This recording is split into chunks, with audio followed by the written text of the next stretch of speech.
Terrific. Hello. And today we've got Melinda with us. And Melinda, tell us a bit about you, because you're an equestrian professional in your own right, and you're also a researcher. So can you tell us a little bit about your background?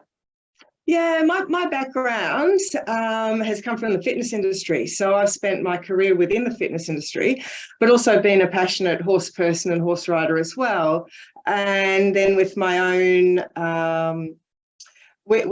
health conditions, I've noticed how my posture affected my horse's posture. And so I've done research and moved into doing as an exercise scientist, had a look at equestrian biomechanics, and that's really where my passion lies. But what I really enjoy is putting the two together, because obviously we need the horse and the rider. And so that's why I came along into your program, Kate, is because I noticed that with my posture, that actually changed my horse's behaviours, and I couldn't really understand what was going on. Oh, that's really interesting. So tell me, how do you mostly make use of the Kandoo online training? How do you use it? So my horses are all off the trackers. I've got a little bit of a soft touch, a soft spot for these thoroughbreds. And traditionally, I have the off the trackers that are quirky, for want of a better word, okay. and to be a little bit of a handful for other people, Right. which leads to its own problems itself. And so I'm always looking for something that will help these horses. And I ended up with 3 siblings, and they had been in a paddock for a few years and not really handled much after they came off the track. And one sort of expects that would be okay. They've been let down, they've been great, but it just tended to exacerbate all of their issues. So they were, unhandled thoroughbreds that also had their racing quirks. And all 3 were so different from anything I'd really experienced before that I went in search of what do I do? What's my next step? We had, for instance, one of them, he'd actually turned himself over in the float. Oh. And so we actually had a floating accident. And then, we couldn't even catch him if you drove the float up near the paddock. He would be so anxious and panic-stricken.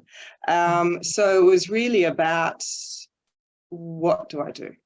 Yeah, it's interesting, isn't it? Because often people, I think, are struck with a problem like that. So the horse, won't trailer load. I used to hear this a lot when I was starting out. My horse is perfect, but it won't get on the trailer.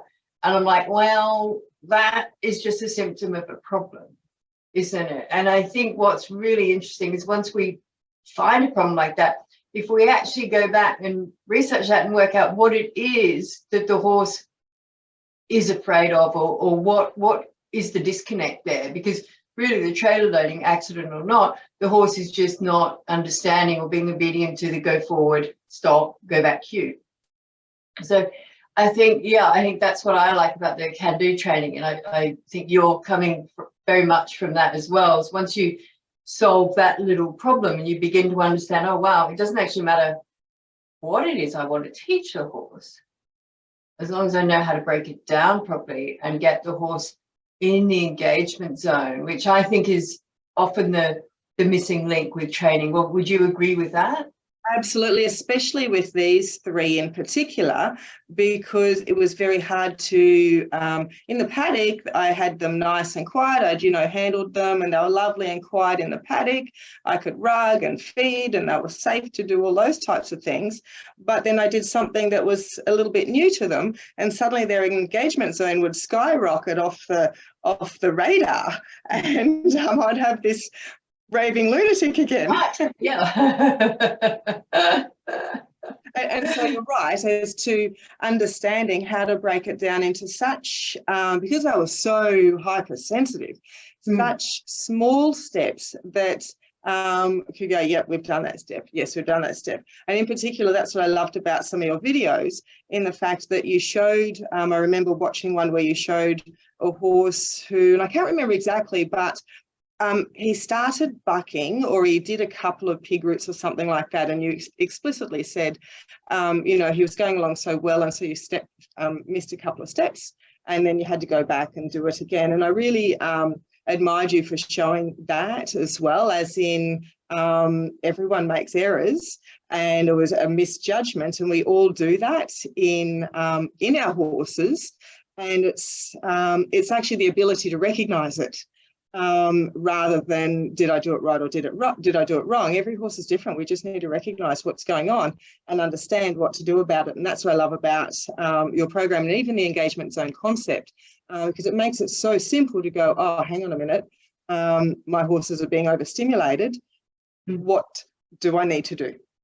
Yeah, and that comment about showing the mistakes, I think, is something, feedback I often get, that people really like, that they see the mistakes, because, you know, everyone can watch a trainer training a horse and it's perfect. And then you get out there and your horse doesn't do that. You know, my horse throws its head in here, my horse barks, or my horse tries to run off. And, you know, so that's why I really try and show those mistakes so that people understand that they can happen really easily. And this is what might happen. At least if you know might happen, then you can sort of be prepared for it. And to also know, like, I use a lot of different horses with the videos. They all react differently. Like, you know, you're off the tracks, even off the track horses react differently to other off the track horses. So absolutely, yeah. We need from the same paddock, same bloodline, and they are all.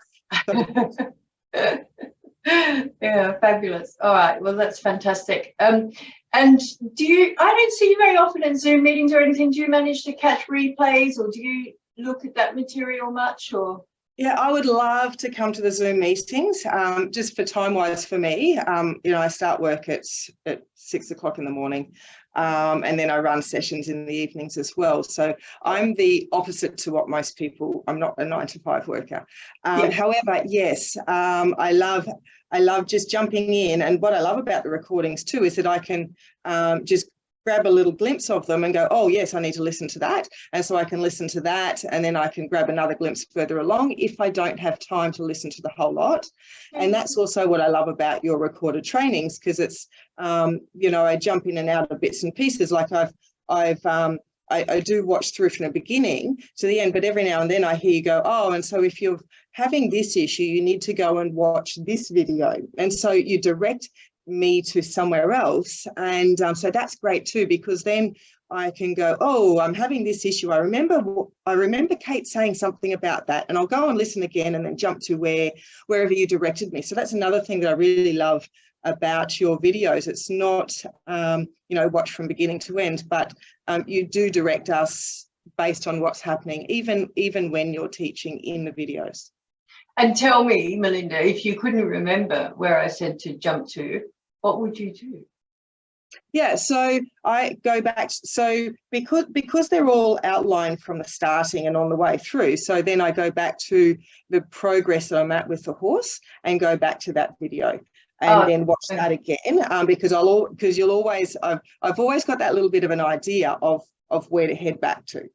Okay. And if you have a problem that you can't solve, what do you do then? I will, and I have actually emailed you as well. I've emailed you and said, hey, Kate, what about this? Or I've sort of, if I've had time to jump onto the Zoom, I have jumped onto the Zoom and had a face-to-face with you. So it's really great that you're always accessible as well. It doesn't matter what it is, you're always accessible. Excellent. Well, thank you very much, and I will see you soon in a Zoom or on the phone or hopefully in person. Absolutely, always. Thanks for keeping in touch, Kate. Really appreciate it. Thank you. Bye. Okay, thanks. Bye.